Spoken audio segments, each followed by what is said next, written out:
Hello, everyone. It's great to see so many friends here. It's wonderful. Well, and Jane is going to have some words for us in just a few minutes, but I'm especially grateful to Jane, to Jesse Kohler, to Allison, to Dave Ellis, and to Dan Jurman for being here with us to teach us, and Marlo Nash to tell us more about what funding is available, how they have gone after funding in the past, how they may be allocating funding themselves. But I like to say that at PACES Connection, we want to do everything in a trauma-informed way. And I think that there's even a trauma-informed application to going after funding. Y'all know that we right now are looking at an unprecedented amount of money. This won't happen again in our lifetimes. I don't believe that there will be almost $1.9 trillion that can go toward improving the lives and the health of children and families in the United States of America. We need to make this count. And to make it count, I think that we need to differentiate ourselves as we go for funding. That is, we are about doing work that does not traumatize already traumatized people. We are about doing work that is equitable, compassionate, and that is done by listening first and foremost to the needs of the community. And we do this by, and many of you will know this from your own memorandums of understanding or your belief statement. We do this by being mindful of our own trauma, being regulated, staying connected, staying present, and involving 3 or more sectors from our community in our initiatives. We do this so the work has a better chance of being sustainable, because as Jane has taught me and as I have learned, it's very traumatizing to have a community going, have it dependent on an elected official or a single individual or a single source of funding, and have somebody die or somebody not be reelected or some funding not be back. And that is a pitfall that we want to help you avoid by helping you learn how to have a deeper bench of people in your community working for you. And to that end, we have a tool that will help you, our diversity, equity, and inclusion tool. Another differentiator that we hope you'll think of as you go for funding is we say what gets measured gets done, and we love deliverables. And that means that from the get-go, as you begin with the end in mind, you begin with thinking about a deliverable that you would have for your funder or that you would have for future funders. And one of the great deliverables that you can show to future funders and funders is the free website that you have on PACES Connection, because that free website that is available to any community has a presentations tracker in it for free that allows you to track the presentations that you've made, to whom, to what sector, how many people have been there. And that helps you ensure that your message is going throughout the community, because you can look and see, oh my goodness, we spent all this time talking to XYZ group, but we haven't included education or faith communities or first responders. So that's very important. Because we want you to be mindful of including the media, of including synagogues, of including everyone from every race, creed, color, nationality, anyone in your community. We say don't wait till they're all there to start on the work, but if the more you have, the greater the chance of inclusion and sustainability. It also makes the work stickier. Like Handle with Care, which is a law that came out of West Virginia, is sticky and functional and is looking to be replicated in many states because it involved several different sectors: the law enforcement sector, the education sector, and probably mental health care, to make it so that when children are exposed to violence in the middle of the night, there's a Handle with Care note that goes to the school so the kids the next day are not re-traumatized. So use your website as a living history, as a transparent living history of what you're doing in your community by posting your meeting minutes, sharing your stories, the work, posting photos, resources. If Dewana is on this call from the New Jersey Resiliency Collaborative, Dwana Johnson is doing a great job of that. As Allison says, see what Dwana's doing and do what she's doing, because that's going to keep Dwana funded. So that at the end of the grant time, you've got a report due, or you've got a report to hand over, which is your website. And so there won't be a scramble to write it. So it's, again, most of what you need is going to be shared ongoingly. And because we have to remember, we're in this work for 20 to 40 years. All of the racism, the inequity, the inequality, the poverty, the violence is not going to change overnight. So we need to be keeping track of what we've done. And another differentiator is being inclusive and being very public about being inclusive. So just these are very important aspects as you go in to look for funding and tell your funders what you're going to do. So that the PACES Connection communities that go for funding are different. And Jane is going to tell us a little bit about another major differentiator, and then we'll get on to Marlo and Jesse, and then Dave and Dan. Thank you, Carrie. I appreciate that, and everything you said is just absolutely right on. I just want to tell you a little bit about, if you don't know about it, the PACES Connection Cooperative of Communities. And we put this together at the request of several of our communities, because they needed to figure out how to move to the next step. So the cooperative membership offers many resources, including DEI training and network leadership training. But the thing I think is most important and pertinent today is, and is extremely compelling to funders, is the Community Resilience Tracker.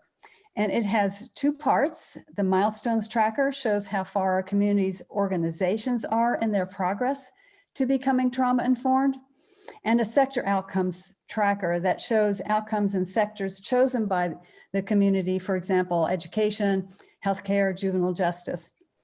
And what we hear most from communities is, how can we tell if we're making progress? And how can we tell if we're making a difference? And the Community Resilience Tracker helps communities answer that question. And this is an absolutely blatant pitch to join the cooperative and so you can get these tools. And the reason why is because we know that this works, and we're all about empowering organizations to make sure that they're making the changes that they want to see in their communities to solve our most intractable problems. So we charge $5,000 a year to participate in the co-op.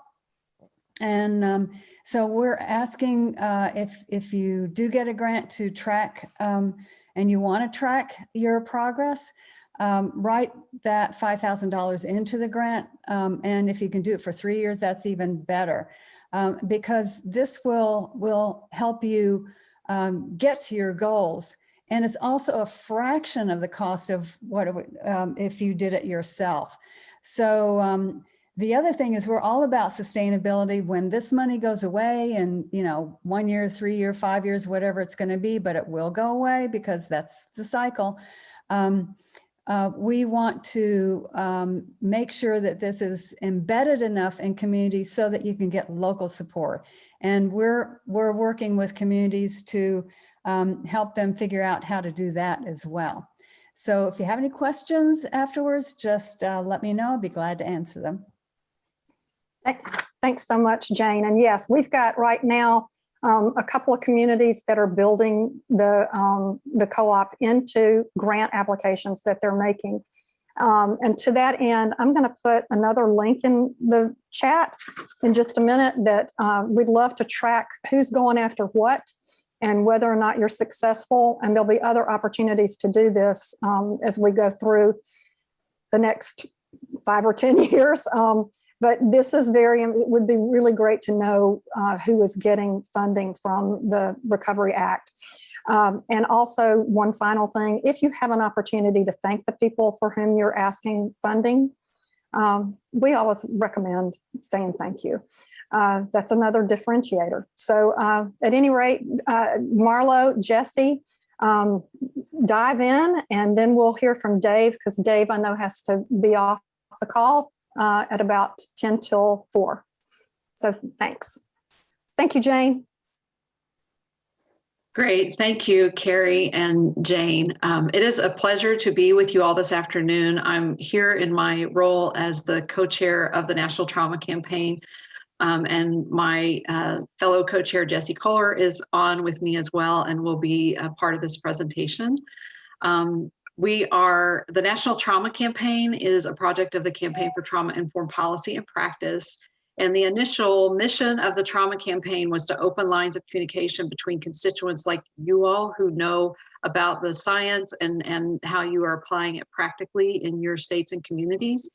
To connect you with congressional offices, we have a handful of congressional champions for this work and embedding the science into federal policies. And they let us know that they needed constituents to help grow the interest of their colleagues in Congress so that more legislation could get passed. That is the main mission of the campaign, but we quickly, over the last year, shifted to being in this space of helping translate federal resources that have been made available in response to the pandemic. And so that's the focus of our presentation today, is to help you begin to understand where there are opportunities for funding related to mental health in the American Rescue Plan. By just a little bit of introduction for myself personally, I am a consultant working now to help build child and family well-being systems. I've got a background in early childhood and child welfare policy and systems change. And so this kind of work fits right in with what I do as a consultant and what I've done in my career. So just to start by saying something I know we're all thinking and feeling and experiencing, that the pandemic is continuing to impact physical, mental, social, and economic health, and pretty much every public system and the people who are in those systems. It also continues to lay bare structural and racial inequities that predate the pandemic. The American Rescue Plan is designed to help with all of that. In fact, there's federal guidance is coming out pretty regularly. Just even this week, a number of pieces of guidance have come out. And the guidance is making it very clear that the money can be used not only to address issues that the pandemic has caused, but also can be used to address those structural and racial inequities that were in place before. So it's pretty monumental piece of information we got this week about the broad uses of the funds. So just to orient you a little bit to the American Rescue Plan Act, it offers different kinds of provisions. And so there's direct relief, which is the kind of financial relief and support that goes directly to the people who need it. So we all know we got stimulus payments, for example, with they just came to bank accounts. The child tax credit is just going to come to families automatically. So there's not a lot of intervening to do in those kind of direct relief programs. They are just happening. And then there are programs that address issues. So housing, hunger, childcare, unemployment. And so they're very issue focused. What we will focus on today are the provisions that allow for addressing mental health. We'll talk more about that in a minute. And it's also important to know that the American Rescue Plan Act offers historic financing wins, like cutting child poverty in half, the largest one-time investment from the federal government in childcare, and vast levels of funding for state and local and tribal governments that are very, very flexible funds. And so Carrie said it at the beginning of the webinar, this is a time for sure, nobody on this webinar, no matter your age, has ever had this happen, where this much flexible federal money is coming to states for spending on such a wide breadth of issues and to address the pandemic. And as I said, the conditions before the pandemic. So I really, as we go through this, I want to, before we proceed with the next slide, just really want to impress upon you that everything that we talk about today, there are opportunities, and but there's a need for you to take action to leverage those opportunities. So it's very, very important, and it's a time like no one has experienced, including the public leaders who are who have jurisdiction and will be making decisions about how the funds are spent. So we're hearing that there's a lot of opportunity to sit down and talk with them and really influence how the money flows. So the other thing that is helpful to know as you go into the space to advocate for directing these funds toward trauma-informed and healing-centered approaches is that the funds flow in different ways, and they have varying deadlines for expenditure, which is part of what lends complexity to getting these funds spent. So some flow from the feds directly to state, some flowed from federal to state to local, and some flow federal directly to local.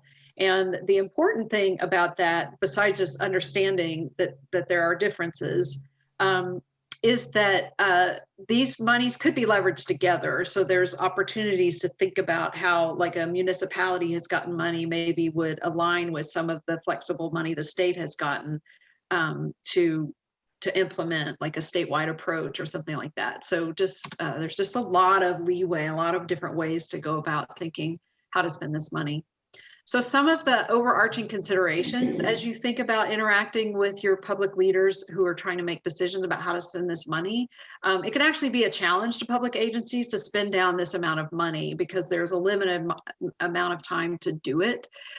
So they are typically understaffed. They too have gone through their own process this year with the pandemic, which has been very demanding on public leaders. For all the reasons you can imagine. It's been a very stressful time. So they're understaffed, and then this is one-time short-term money.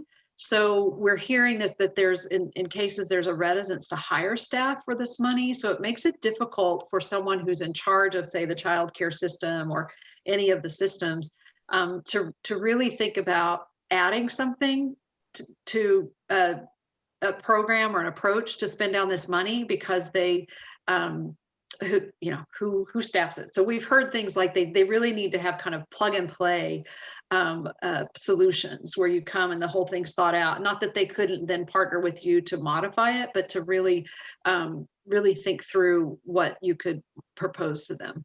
And the public leaders are in different places in their understanding of what is encompassed in the term mental health. So in the American Rescue Plan Act, except for one single place, the references to how the funds can be used are always about promoting mental health or preventing and addressing mental health issues because of the pandemic, or again, those issues, those situations that predate the pandemic.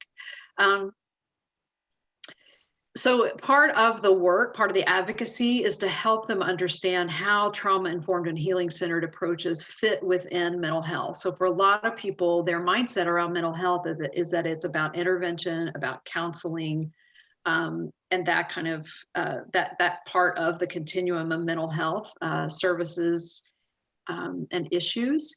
So that's a really important thing to remember, that you may have to make the case, help them understand where the law says mental health, that actually can pay for trauma-informed and healing-centered approaches legitimately. And then public programs are chronically underfunded. So many public leaders have a wish list that they've already, they have on their desk all along. Someday, if I get millions of dollars to spend, here's how I would spend it. So I think that's another thing just to be thoughtful about when you go in to propose. Is that they may have already spent the funds in their thinking, maybe even multiple times over, but that doesn't mean that there's not value in sitting down with them and helping them understand how trauma plays a role in the time that we're living in right now, and the proven science-informed ways that we have at our reach to address that. So I really kind of touched on this point, that the provisions provide many opportunities to work with state and local policymakers and stakeholders to utilize the federal dollars, and that building up trauma-sensitive, healing-centered systems, environments, and approaches is a legitimate way for the provisions that allow for that. It's a legitimate expenditure. We'll go over what some of those provisions are in just a minute.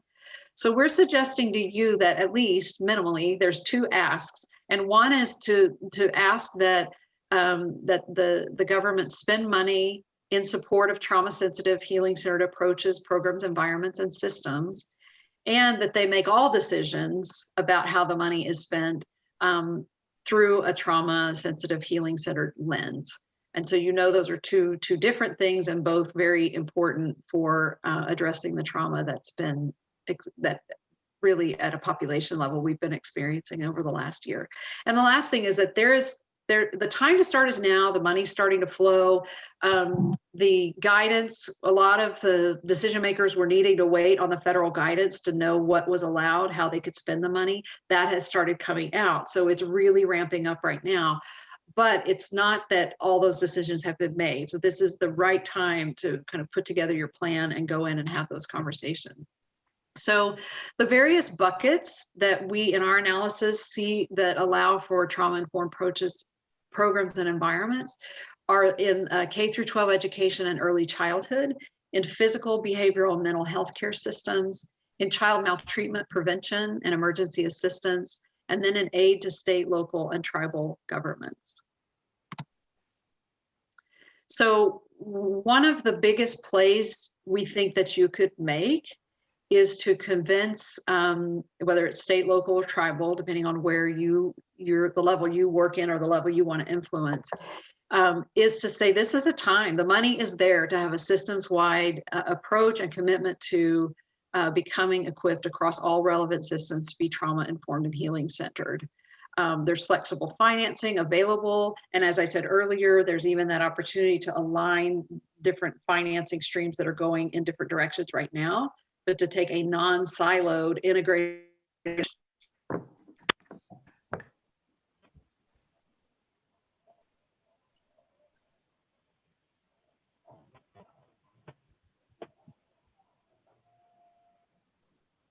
Marlo, we've lost Am I you. the only one? So yeah, Marlo, we can't hear you. So I'll pick it up really quickly. Just that what Marlo was saying about how we really need to take a cross-systems approach here. There is the opportunity to do so here. We expect that Dave, Ellis, and Dan Jurman will sort of fill in on their approaches to be doing that at the state level. We're privileged to be joined by them on this webinar here. When you get these slides, you can also reference the plans that they both created for their states to become trauma-informed and healing-centered. And there is also a recording that sort of goes deeper than we'll be able to go today because of time from last month's CTIPP CAN call that highlights more about their plans if you're interested. When you get the slides, all of these are hyperlinked to the plans, to the recording. Just to note, the funds from the aid to state, local, and tribal governments must cover costs that were incurred by December 31st of 2024. So like Marlo said, there are different time limits that we will have on the various buckets of money that are available here. So just so you know, with that bucket, that is costs incurred by December 31st of 2024. Marlo, if you don't mind flipping to the next slide. The next big bucket of money is going to be in the K-12 space. The elementary and secondary school emergency relief fund has more than $122 billion in it. 90% of those funds are going to go to local education agencies, and there is a lot of advocacy work that can be done at the school district level through that. Talk to school boards, talk to superintendents with that. There is then also going to be 10% of those funds that is granted to the state education agencies. And you know, we'll get more into the talking points, and we have a handout that I'll put into the chat toward the end of this. But one of the really compelling sort of stories that you can use when advocating for these funds to be used for trauma-informed supports is before the pandemic back in 2017, the city of Houston, when Hurricane Harvey hit, made all of their schools trauma-informed because they knew that when students were going to come back to the classrooms and when teachers were going to come back to the classrooms, they were going to have increased stress levels. They had faced increased levels of adversity. And so the teachers and the school systems had to be ready for the impact that that adversity and stress was going to have. And so feel free to use that as a talking point. We certainly encourage, one of the biggest things that we want to see with this money is that even though it's one-time funding, if investments are made wisely and strategically, like Marlo was saying, they can have long-term impacts. And if we use these funds in schools to create not just ongoing professional developments beyond a one-time professional development, but a series of professional developments that really gets deeper into the understanding of neuroscience across all staff, and then also have a train the trainer model on top of that, the costs from there really become pretty minimal to continue a trauma-informed and healing-centered environment in the schools. And so we would love to see a train the trainer model sort of put into place with these excess funds, with this large amount of funding, I should say. So that way the school cultures can change over time. There are also things that we can do with these school environments, we know, that would help to make these, schools, school districts trauma-informed, support both students and staff as we get back into the schools, as we emerge from this pandemic. The next slide goes into early childcare settings. Hopefully Marlo's audio is working again, because like she said in her introduction, she is really an expert in the early childcare setting. So Marlo, I will tentatively turn it over to you. Let's test it and see. Sound awesome. I have no idea what happened, but such as it is. So the early childhood, as I said at the beginning, childcare received the largest one-time amount of funding from the federal government in history. So there's the Child Care Development Block Grant, which largely goes toward helping families access childcare, particularly essential workers. But the Child Care Stabilization Fund is the really interesting one for all that we've been talking about in this webinar so far. The way that it flows is that the state receives money to establish a sub-grant program to qualified child care providers. There are 6 things that the qualified child care providers can spend that money on, and one of them is addressing the mental health needs of staff and children. So there are complexities to all of that. And it's important to say that the childcare industry is in absolute crisis. And so there's a lot of focus right now on saving the childcare industry as a business and an economic good toward our overall economy. But the law does allow for addressing mental health needs, and we all know that those are occurring, and there is a need to do that.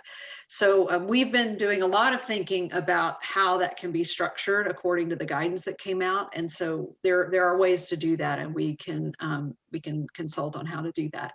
And then the community-based child abuse prevention program received the largest amount of money it's ever received, and it is a program that offers flexible funds for the primary prevention of child maltreatment. CBCAP grantees are established, so it's not like that there's money to go to new grantees, but your CBCAP lead in your state does have that money and is thinking. In fact, they just learned that they have to have at least a brief plan submitted by June 7th in just a couple of weeks for how they're going to spend this money. So it's really important to begin to have those conversations now. And CBCAP is another example of where aligning some of these other dollars could make 1 + 1 = 3.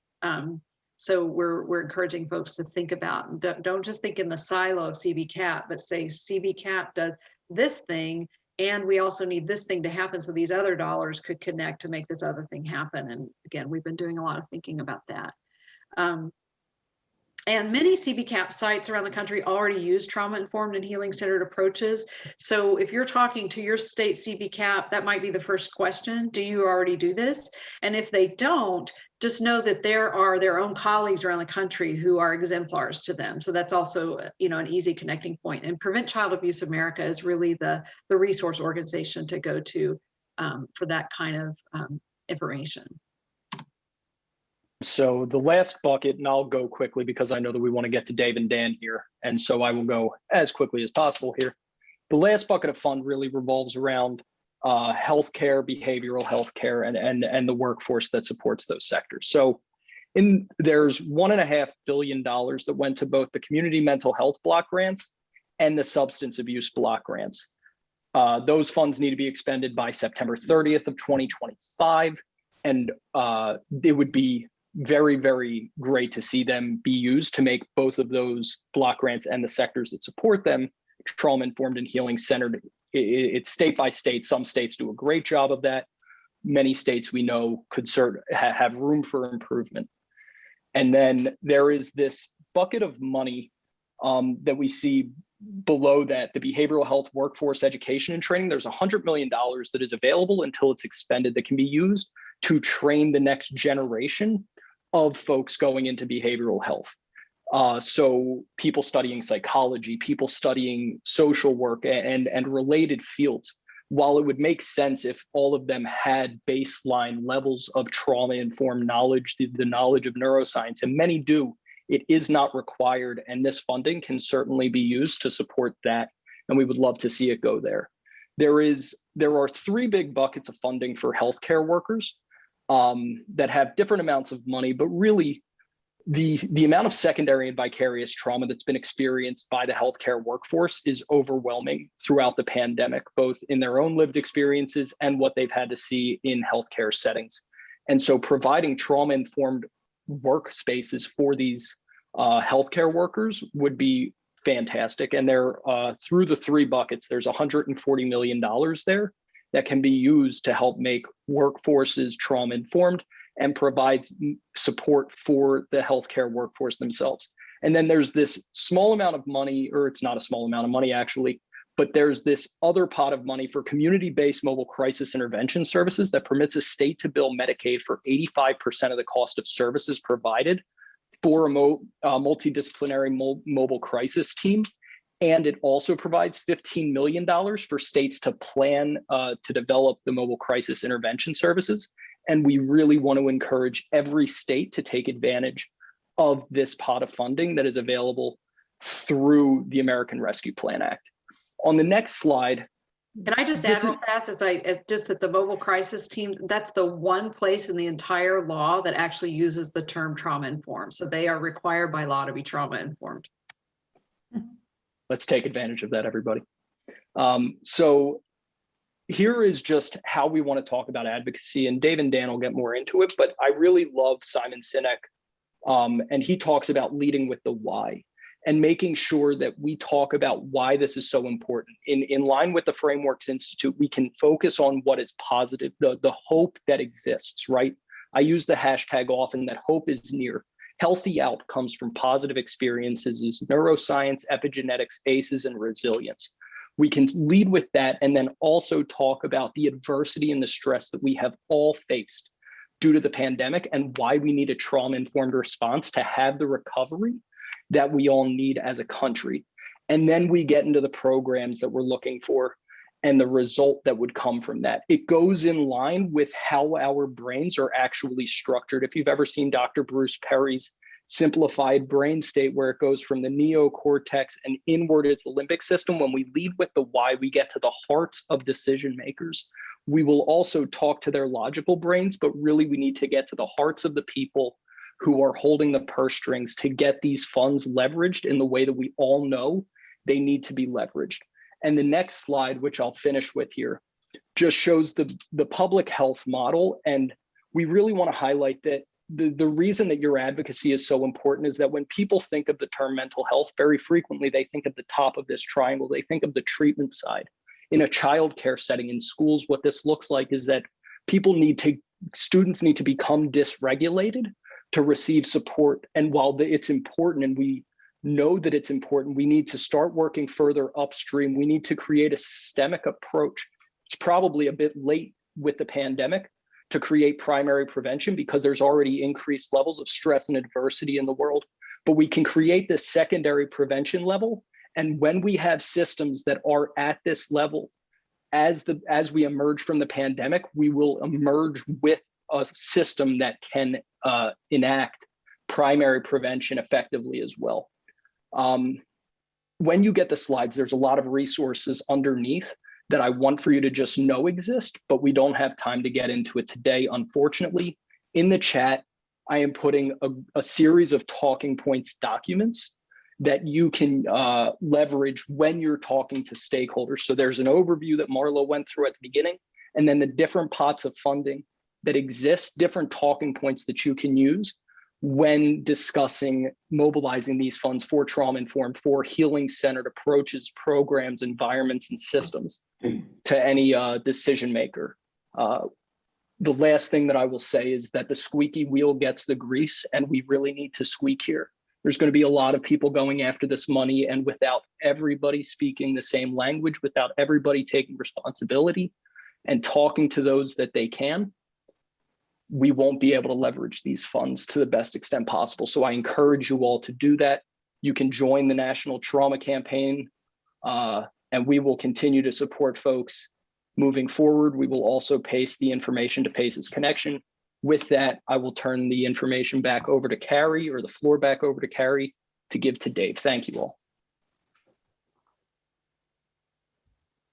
We're just quickly going to go to Dave. He has a hard stop. He has an appointment with funders of his own at 4 o'clock. So Dave, jump in. Don't worry about questions. We'll take all the questions at the end. I know you won't be here, but the ones that we can't get to, we will. Marlo and Jesse, thank you so much. Great points. So without further ado, Dave Ellis, who is the first State Director of Resilience in the United States of America. And we thank you for being here. He had some great language in his presentation.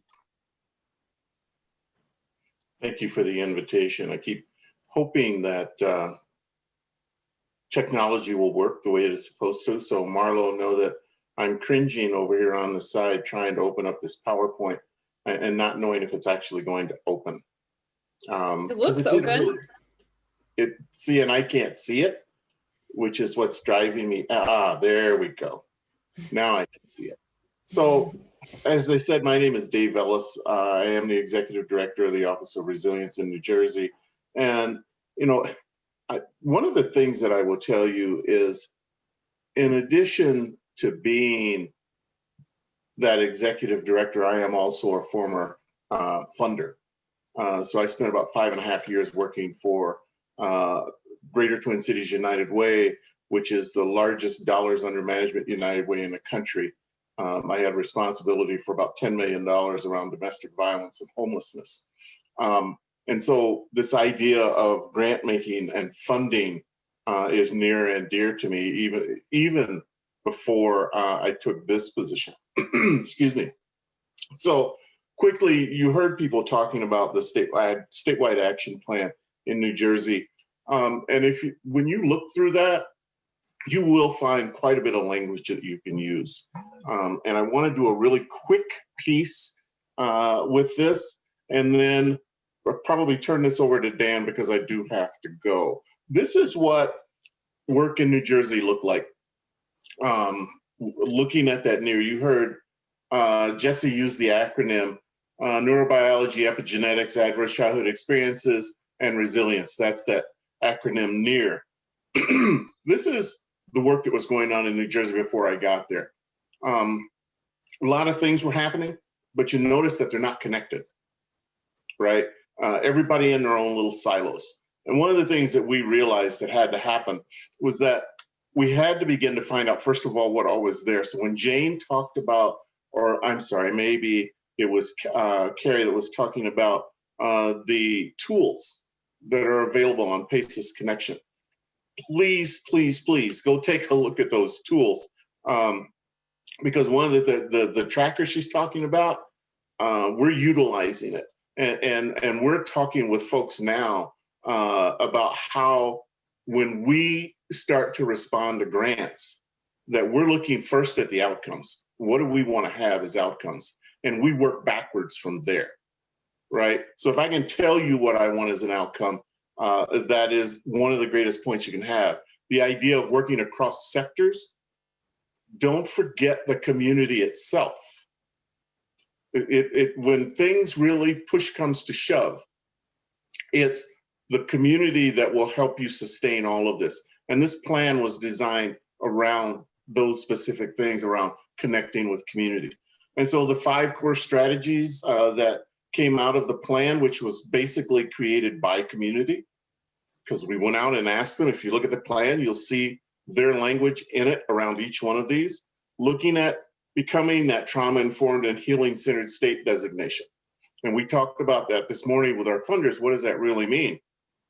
It means that those organizations that choose to go in that direction, that they understand that being trauma informed is not about checking a box, right? And that it is a way of basically living. It's about changing culture. And how do you begin to pull all of the pieces together to do that? Looking at core strategy 2 around public awareness. Right now, our focus is on law enforcement and education. You'll see a $500,000 awareness campaign come out in New Jersey in, I believe it's June, where we will be targeting those two groups with another campaign targeting community and other groups to follow. The third core strategy, as you can see, community-driven policy and funding priorities. This is a new endeavor for New Jersey. My office was just given $3.5 million that we are going to issue for community microgrants. How do you move money deeper into community for those places and spaces where it may be no more than an individual who has an idea or an individual who's doing something that works? How do you move money in that direction so that you can begin to support that and actually bring it to scale? And so we've created a funding model around that. We utilized what Laura Porter and folks were doing in Washington State before. We've modified it, and all of that information is available to you. You just need to reach out, and we'll let you know what that is. We do a lot of cross-sector training. All of the different groups that you can imagine. We have almost 200 people trained to do specifically ACEs training. We recognize that we need to have one curricula that we can use that will give everybody the same language. And then we build on top of that with all of the other pieces that need to be put into place. And then the last piece is talking about that trauma-informed healing-centered services and supports. Part of that is around a technical assistance center, where we're looking at everything from what does a New Jersey specific assessment look like to what really are healing-centered services, and working with folks like Sean Jenwright, who coined that term around being healing-centered, and what does that look like. We also provide an awful lot of training for those who are not at that point yet. So here's what it looked like after the release of the plan in February. They tell me every good presentation has an octopus slide. This is my octopus slide. There is so much going on here that you can't figure out which line goes where. And the point is that you see how all of the dark, really dark, heavy lines, and you think about how the brain itself works. We talk a lot about adaptations, right? And the things that get experienced are the things that get hardwired in. This is what we envisioned within New Jersey, is that this is the same adaptation that we talk in the neuroscience. And this is what our future looks like. That some things have been pruned away, and that this is what all of that looks like. Just a few moments ago, I believe it was Marlo that was talking about all of the money that was coming in. One of the things that we recognized was that they talk about tribal, money coming into tribal governments. Understand that that's federally recognized tribes.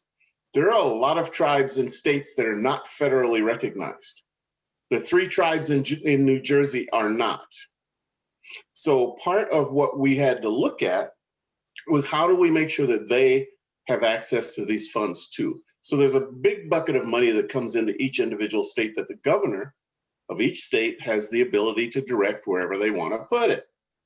That's one of the things you find out working in state government. They always tell you there's no money. Let me tell you, there's always money. And the reason I know there's always money is that because when the pet projects come up, they always find money to do it. Okay? And so I understand all of those things. So what I've done here, and I'll go back to that funding thing here in a minute. So I want to finish this because I like being able to see people, and I can't see anyone because of the way the screen, you can't see everybody. So this is what those 3 sides look like. And the reason I wanted to show you this is if you've ever been in a presentation that uses the ACE interface curricula, you'll recognize that slide because this is what it looks like in that. It's the exact same thing that we're talking about. The adaptation that happens from birth, when we have our first things, eat, sleep, poop, cry, that babies do, to that elementary age where we have the most synaptic connections that we'll ever have, to the arborization, to the pruning on the back end. And that's the exact same progression that you see here. So they are pretty much in lockstep as I think about how neuroscience works. And these slides will be available to you if you want them. But when we talk about the Native American community, one of the things that we did was we put in a request, so the governor asked us, what do you think we ought to spend this money on? And of course, Dave Ellis loves to spend money. And so one of the first things I did was to put together a $10.5 million request. Go big or go home, right? There's a lot of money out there. If you don't ask, you won't get. And so I went $10 million to create 3 culturally specific family success centers across New Jersey, with each of the Native tribes having their own. There are also some water quality issues in New Jersey, specifically around those Native American tribes. And so I happen to have, well, I don't have, but Department of Children and Families has about $500,000 to do water quality testing. I want to do water quality testing. The thing is, you can't just test. Once you find out what's going on, you got to do something about it. So how do you get fresh water to people to make sure they're getting what they need? There are also issues around lead and abatement. And so all of those things are things that you can ask for. What I've discovered is I have to be willing, number one, to just ask for it, but I also then have to be cross-sector and make sure that the community itself is there. It's not just the 3 years and the funding cycles that kill things. If the community itself has not bought into what you're doing, you won't have the support you need when the money goes away to find other dollars to take its place. And so that's the place where I put all of my support. My belief is governments are really good at bringing things to scale. Communities where the innovation is. And so I live in that space of trying to figure out how to work within community itself. I'm sorry, I'm looking at my notes, because all of those things that Carrie and Jane were talking about at the very beginning, maybe I'm a sucker, but I bought into every one of them. Okay, I have looked at the data, and it's the easiest way for me to track what's happening in my state is just to buy in and utilize the different tools that they have. And no, I didn't get paid to say that. It's what I believe, and it's the way that I do my work. I'm going to be quiet now because I do have to get off here in a very short time. Value propositions for my funders. Please, I've got about 3 minutes for questions if you have anything you want to throw at me. Otherwise, I'm going to log off and go to my other meeting. Thank you.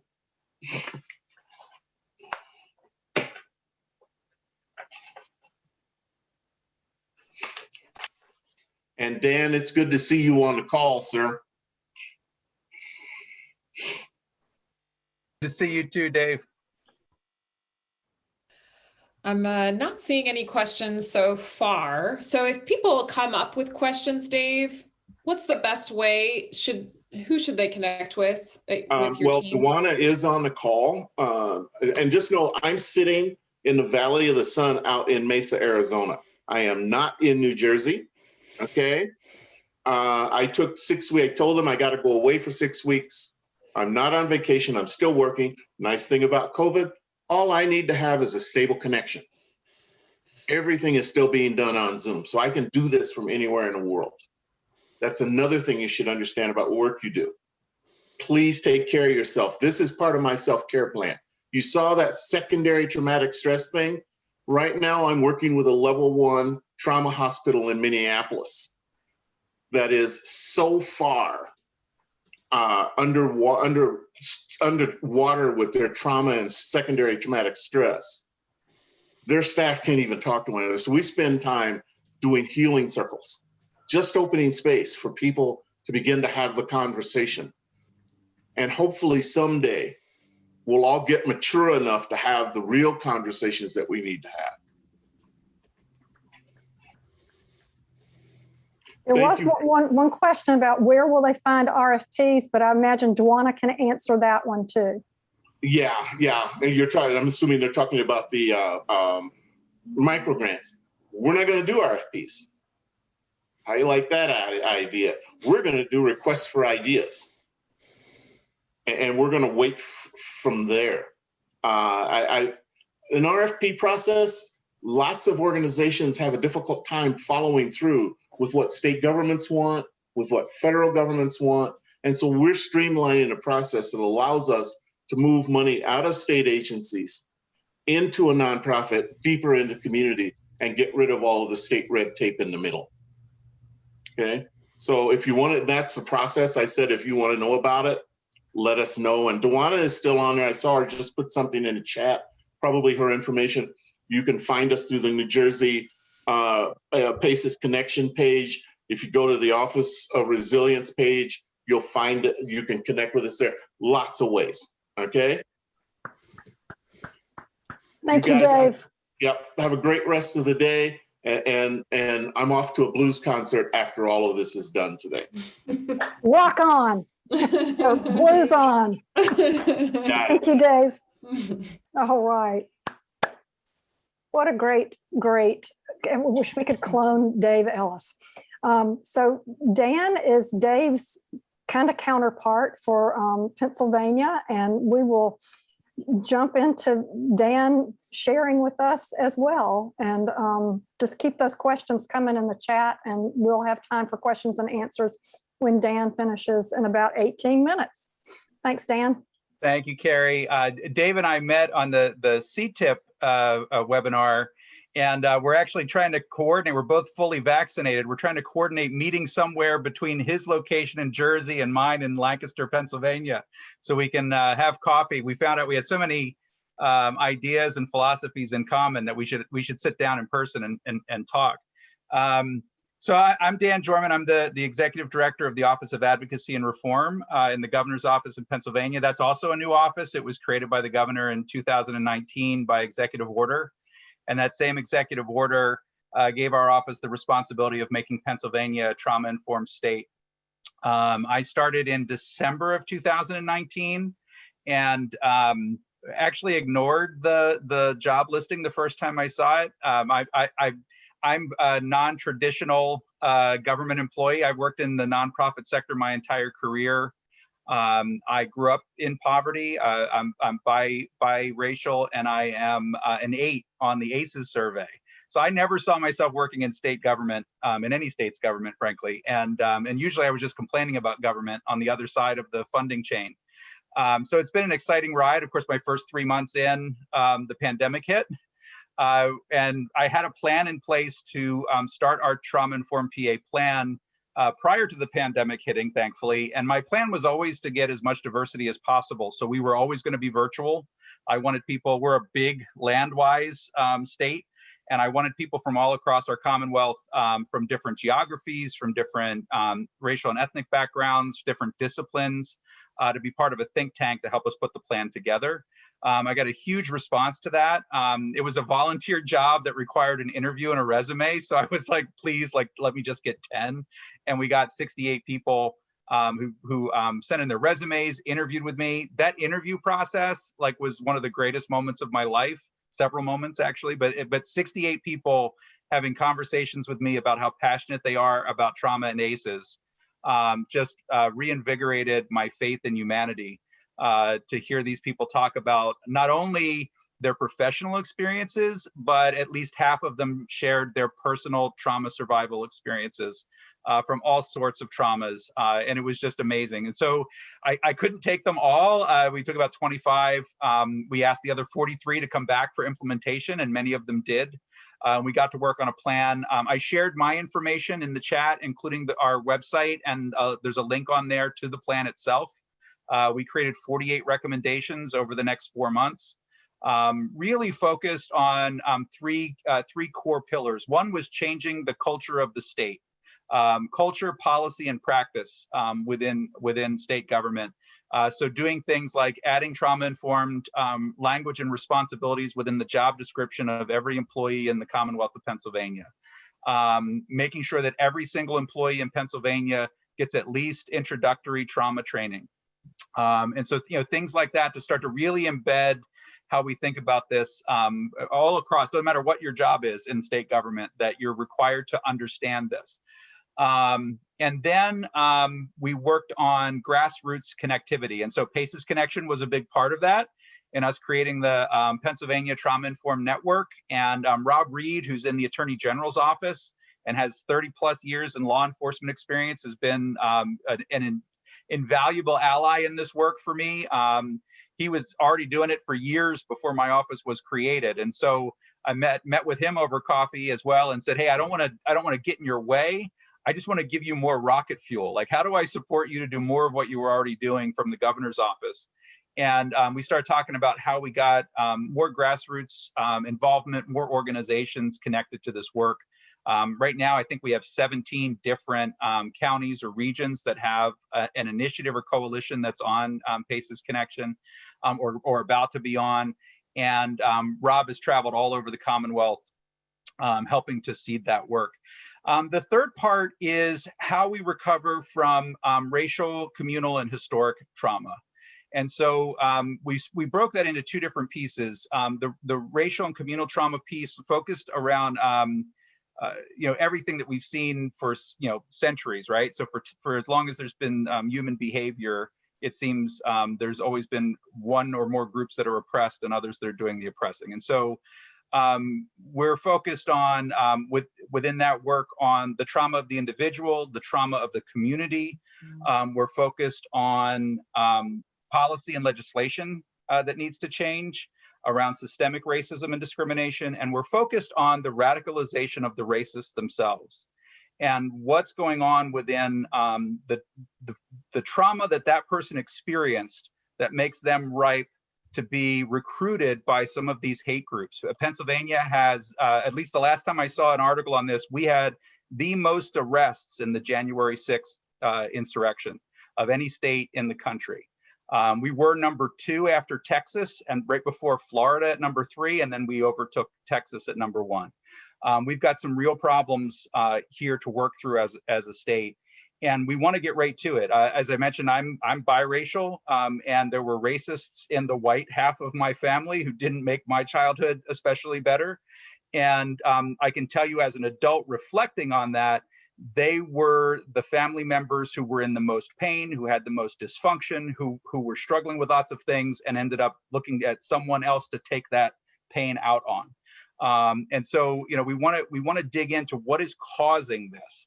What is causing people to harm other human beings and see them as less valuable than they are? And how do we get to that and have honest conversations about that? And when Dave was talking about, there's some conversations we've got to have, we've got to have those conversations. We can't just, just kind of gloss over it, do a few surface things, and then walk away and act like racism is solved this time. And then on the communal trauma piece, thinking about how we recover from COVID-19. And so we built that into our plan before we knew there was any money. So that's good news, right? So we wanted to figure out how are we going to recover, not just from this, but hurricanes, which are getting worse, tornadoes, flooding. Pennsylvania has had historic flooding. So there are other things, school shootings, like these things that affect us on a communal level. And we have to have tools that we can equip our community members with to help them process and heal from what's happened to them. And so all of this work went into the building of our plan. We released it in July of 2020, and then immediately got to work on building something we call HEAL PA. And HEAL PA is a public-private coalition of it brought a lot of those think tank members over. It brought a lot of those candidates who didn't get into the think tank over. And then every time I do a presentation like this, especially here in Pennsylvania, I'll get somebody who will email me afterwards and would say, like, thank goodness, like, I've been talking about this for 20 years. People used to look at me like I had 2 heads. How can I get involved with HEAL PA? And so now we started with about 60 people when we launched in October of 2020. We're at nearly 150 coalition members now, all trauma experts from different fields of study, you name it, all from all over the Commonwealth. There were towns I had to look up when people told me where they were reaching out to me from, who are starting fledgling trauma and ACEs coalitions in their communities, and they need the support of those communities that have already done it and can tell them, how to get established and kind of be their mentor. And so it's been really exciting to bring that piece together.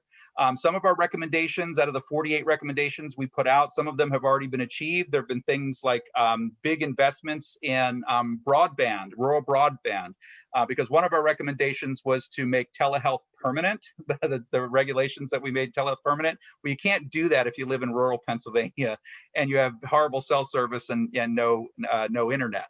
So, so there are different pieces that we connected.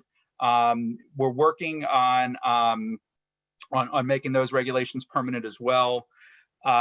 We also, our United Way got a grant from the regional United Way, so the United Way for the state, United Way of Pennsylvania, to do ACEs and trauma outreach at a grassroots level. And so I've known that CEO for years. We worked on an Alice initiative together when I was still working in community action and doing anti-poverty work. And so she reached out to me. She knew what I was doing at the state level. And instead of duplicating each other's work or getting in each other's way, we said, let's be strategic partners right from the start. We cross-seated each other's leadership teams. So some of our HEAL PA folks are serving on her steering committee. She and some of her folks are serving on our steering committee and on some of our action teams. And we're working together on this. As it turns out, I put together this team of all trauma experts, and we were having conversations like, how do you do social media? Or do we know anybody who does marketing? And here's the United Way, which doesn't have a whole lot of trauma experts, but has a whole lot of people that spend all of their time messaging and raising money. And so we said, we're each other's dream here. Like, let's not reinvent the wheel. Let's just connect to each other and do this together. So we're going to be sharing a web page. They're going to be our pipeline as we create one-pagers and toolkits for communities. The United Way is going to work through all their local United Ways to push that out to nonprofits, community members, donors, businesses, all the folks that they're connected to. And I have to tell you that one of our action teams is a business involvement action team.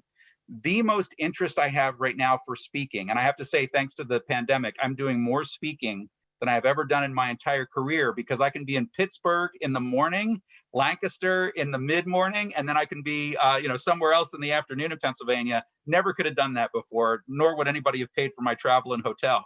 So I'm everywhere right now because of this, and I've talked to thousands of people across the Commonwealth about the plan and trauma trainings. I've done some trainings on the intersection of trauma and poverty. We've talked about secondary vicarious trauma of frontline workers. We've done trainings for a council on economic development. I'm going to be meeting with the Philadelphia Chamber. I'm meeting with a chemical company that wants me to train all of their HR staff and help them understand the trauma and chronic stress that their employees have been through during this past year. So there's a huge interest right now, like the iron's hot, and the business community is in a place where they're thinking about this in terms of retention and productivity. And they recognize that their employees have been through a lot, and so they don't understand it all, and they don't know what to do about it. And here we are with this plan, right? So we're out there talking to the business community, and we think the business community is a wonderful ally as we start to talk to our legislators about needing money, right? Because when I would show up in my nonprofit days, it's here's the nonprofit guy. But if I could bring the Chamber of Commerce with me, now I've got their attention. So that's part of our strategy is let's get the business community just as engaged with this as the nonprofit community. Let's get for-profit businesses talking about trauma-informed workplaces and how important that is to their business and why it makes them a better employer as they're doing not just retention, but recruitment in this post-pandemic age. So we're doing that work as well. We've already asked for some money from the Recovery Act specifically for vaccinations. I also chair our Vaccine Task Force's Racial Equity Subcommittee, and we have successfully received $4.8 million that we're putting out directly to grassroots, hyper-local nonprofits, because all the barriers that everyone has said people have to getting vaccinated have already been solved by the nonprofits that are super local, that are in their own neighborhood that know them the best. They don't have language barriers. They don't use high-tech registration, all the things, transportation, you don't need it if you bring the vaccine directly to the people. So we're working, we're going to fund them. As Dave was talking, I was just laughing because Dave and I think alike on a lot of things. We eliminated all the red tape. There is, the reporting is, did you get 10 social media or traditional media hits out of your vaccination event? Get 10 people to take a picture and put it on social media so their relatives and friends see them getting vaccinated, and that's your reporting. And so the nonprofits, there's no restrictions. I don't care if they buy donuts. I don't care if they pay for a salsa band, like whatever they do to make people want to come to their vaccination event, we don't care. We're just going to pay them per shot. So every shot they get into an arm, they're getting unrestricted dollars as a nonprofit. We also know that they've been devastated as much as any other business by what's happened. So we want to get that money out to them.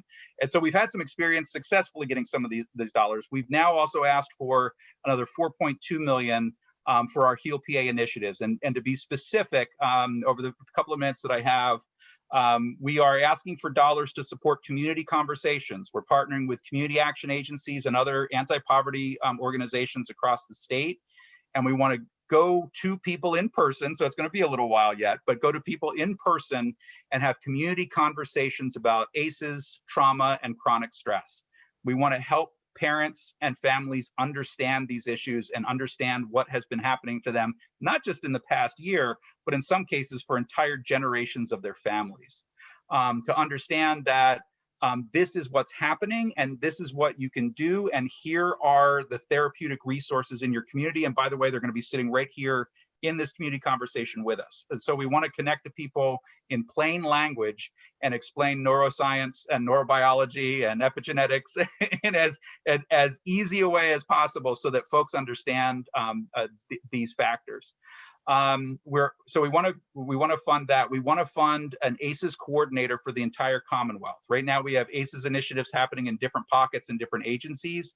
I was able to pull a group of those people together back in 2020, and we applied for the National Governors Association's ACEs Learning Collaborative together, and we were one of the 4 states that was chosen for that.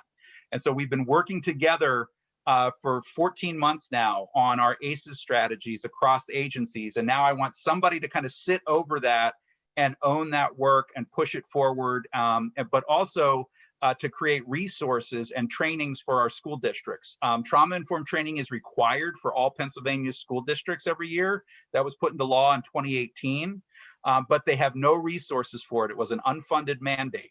So I want to give them the trainings. I want to give them the free resources. I want to give them toolkits. We've also decided that we are going to assume, because of the last year and everything from the pandemic to the social injustice and racial injustice issues to the political unrest, that every single child in Pennsylvania has at least one adverse childhood experience, even if it's not officially on that list. And so we want to have a universal healing strategy where we provide tools and information to all teachers, to pediatricians, and to parents, and other folks too as we expand. But we want to start with those folks who we know are in the most contact with our children and let them understand. My own doctor, when I was speaking to my primary care physician about some of my health concerns that I know are connected to PTSD, he had never heard of ACEs ever. And I had to explain it to him, which is already an awkward thing to ask. And now I have to explain it to my doctor in the exam room. So we want to start with the pediatricians. Eventually, we want the entire medical field in Pennsylvania to understand what ACEs and trauma are. Let me see, am I missing anything here? Oh, okay. So the other pieces that we have here are training and organizational support. We don't want just organizations that have training budgets. Most of the nonprofits that I ran or worked for, if you asked me what my training budget was, I would have laughed at you. It's usually zero in many nonprofits that I've worked with or for. We don't want training budgets to get in the way of us becoming a trauma-informed state. And that means that at least basic training and supports to move along the continuum we created from trauma-aware to healing-centered have to be free. This has to be something that any nonprofit, any organization, a church-based, faith-based group in rural Pennsylvania could look at our continuum, send us an email, and get supports to do the work that they're doing. And so we want the funding to create those supports that are free and give everybody an equal footing on at least beginning down that pathway. And then finally, we wanted to create 2 mini grant opportunities. One around crisis intervention teams, which we already talked about in some of the funding that's available. We want to really seed fund some of that crisis intervention work connected to police departments. And also Handle with Care. We want to expand Handle with Care, and we want to provide some seed funding to get that happening in more Pennsylvania communities. And so we don't have a specific structure yet for how organizations out in the community can look for some of this funding. But my perspective is that locals do it best. The community knows best what it needs. You have to, as Dave said, you have to talk to people who live this every day, and you need to get the funding there with as few strings as possible. So I'll be working from inside state government to try and convince the Department of Health and Department of Mental Health Services and others to push as much of this funding as they can down to the local level, and also to bring the local concerns and needs up through the governor's office. What I did was, like Dave, I raised my hand before there was a system and said, here's what I want. And I created a whole proposal. I was a grant writer and a fundraiser earlier in my career. So I wrote a whole proposal out with what the need was, how my proposals would solve those needs, and how this was a crucial part of COVID recovery. That if we can't help people process and heal from what happened to them over this past year plus, they are not going to be well. Our kids are not going to be able to learn. Our employees are not going to be productive at work. We're going to see increased rates of child abuse, domestic violence, self-harm. All those things are going to be there unless we do a good job of helping people understand what's happened to them and give them the tools to process and heal. So I'll leave it there. That's how we've been approaching this, and I'll be happy to answer any questions. Dan, thank you so much. Allison, do you want to share the question? We have a question, yeah, from Steve Brown. I'm going to unmute you, Steve. And you just have to accept the unmute, and then you can, yeah. It was addressed a little bit by Marlo in the chat, but I just had the question about, can we get a little bit more information about sort of what will be the kind of formal mechanism for soliciting and proposals for funding? How do you kind of go about being in the right place to sort of identify who are the people who are, kind of distributing the funding, taking proposals, sort of a little guidance on that would be really helpful. Thanks. And Steve, I also saw your question or your comment about research and data tracking, and I'm a giant nerd. So I'll tell you, one of our action teams is a data and evaluation action team, and we have about 6 or 7 different universities, researchers on that team. They'll do a certain amount for us as volunteers. I don't get too greedy. I've written them into the funding proposal so that they'll do third-party evaluation of all the initiatives that we put forward, so we can say what they did and what the ROI was for the Commonwealth. Because I agree with you, if you can't track it, it didn't happen as far as most folks are concerned. In terms of process, so here's the hard answer to that. It's the truth. I'm not aware of any simple or single process. I think every state's going to do its own thing. I don't think most states have even figured out what to do with this yet. As was said, they've already got the money, but they've got to write an application for it by the beginning of June. And so I showed up with my hand up for that vaccination grant first, and they were like, sure, we have like $100 million plus, and you just gave us an easy one that fits most of the criteria. If you'll write it all up, awesome. So I helped them out because they were going, how the heck are we going to spend this? So I think the part of it is to kind of show up with well thought out proposals. And I think you've heard other folks say that too. Talk to your legislators, reach out to, if you've got connections with different agencies, and we know like some of them are going to be the Department of Health, Department of Human Services, any kind of mental health services, addiction services. If you have relationships, reach out with pitches, because they might be trying to figure out how to spend a whole lot of money. I knew folks that were struggling with this. I've been around long enough that I was still a fundraiser when the recession hit, and I helped. I was working for an FQHC, and we spent a lot of money expanding our services with grant dollars. this dwarfs that for the amount of funding that it is, and folks were struggling back then to try and get it spent. I think that you will make some folks grateful if you've got well thought out ideas that fit the tools that the team here, that Marlo and Jesse shared, because that shows you, okay, I got to be thinking along those lines. And I honestly think, in addition to mental health, there are arguments to be made, certainly around behavioral health, but also around housing and poverty related issues around trauma and ACEs. I came into this work because, as an anti-poverty professional, I saw that actually core cause was trauma for most of the people that I saw stuck in poverty.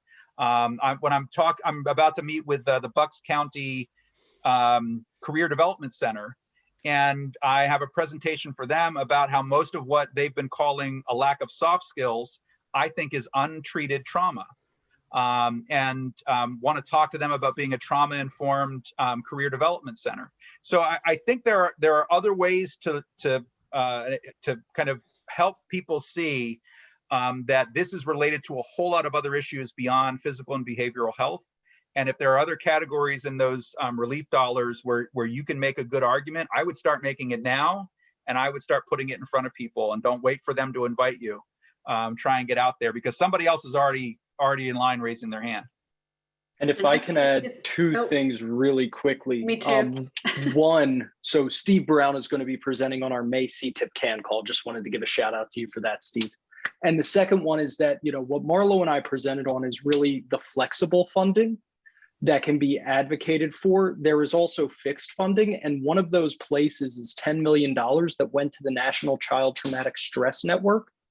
And they got 10 million additional dollars that are, again, available until expended. And perhaps there is an opportunity to take whatever, TIC specific evidence-based proposal to them to sort of see if they can do some research around that, because they are, a powerhouse that is sort of in the space to do that. So just to bring that up as well.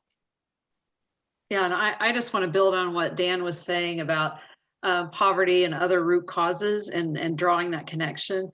The guidance for the funds, the flexible funds that go to state and counties and municipalities, specifically talks about being able to treat the respond to the structural inequities that predated the pandemic, and list those kinds of things, those root causes.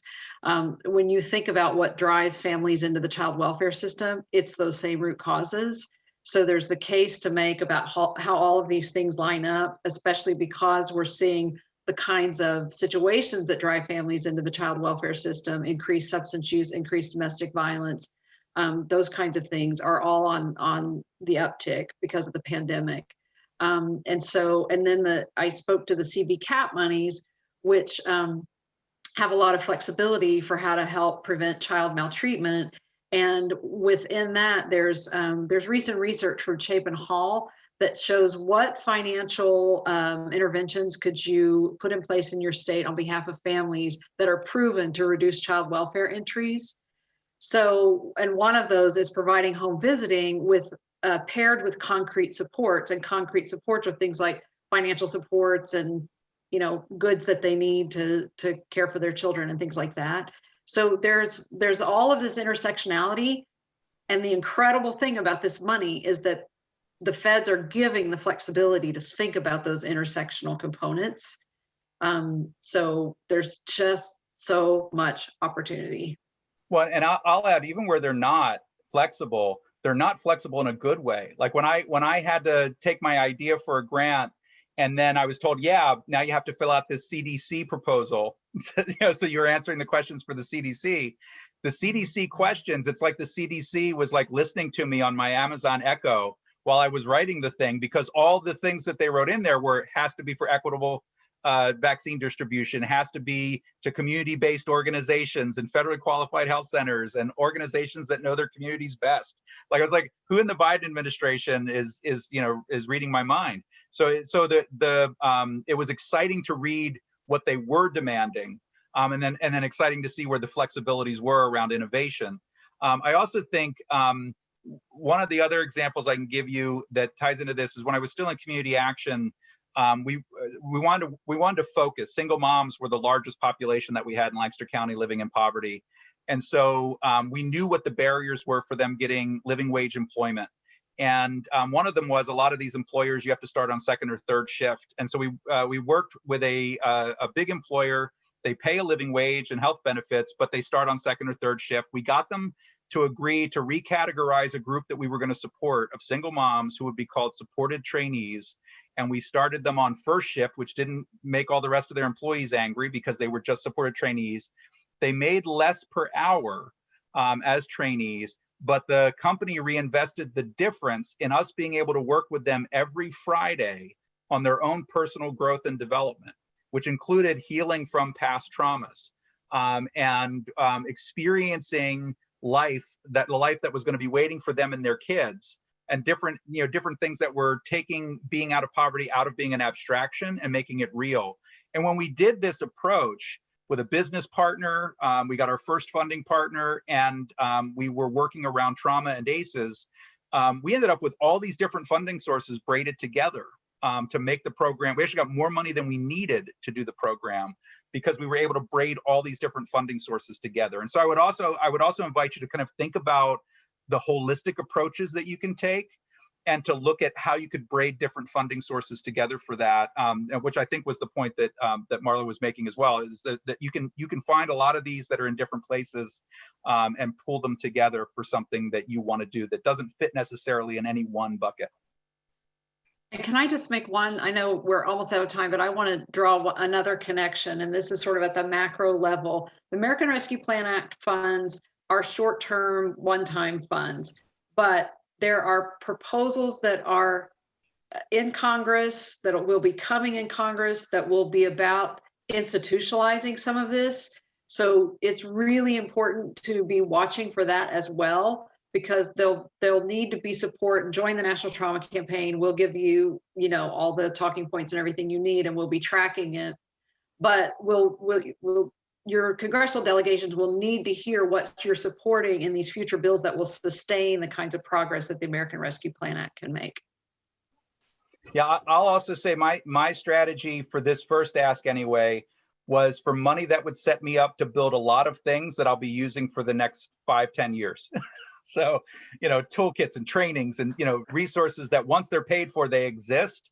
And I can put them out on the internet. I can make them free, and we can help communities prepare for whatever the next thing is.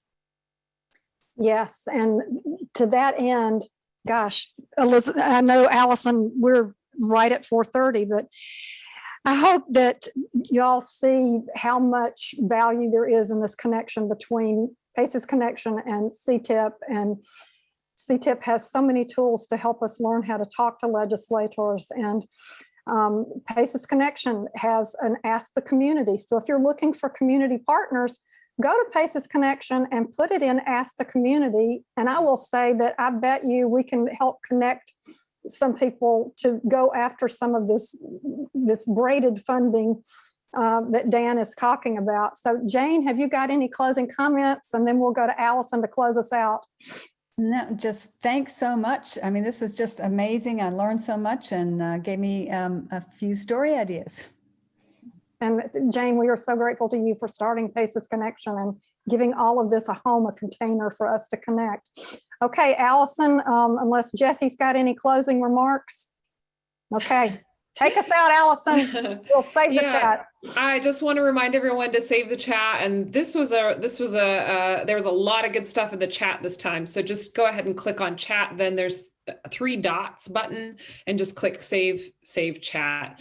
We will be posting this on our YouTube channel on our Better Normal playlist, so you can recap if you missed everything. And I just want to say thank you all for showing up. And I feel very inspired that there's through the examples of what's happening in New Jersey and Pennsylvania, that you all can go out and make some big, bold asks out there. And I hope you feel empowered to do so. And if you don't quite feel empowered to do so, truly just send someone on our team a message, post and Ask the Community, and we will cheer you on and hopefully connect you to the resources that you need. So thank you all so much. Thank you. Thank you for being with us today.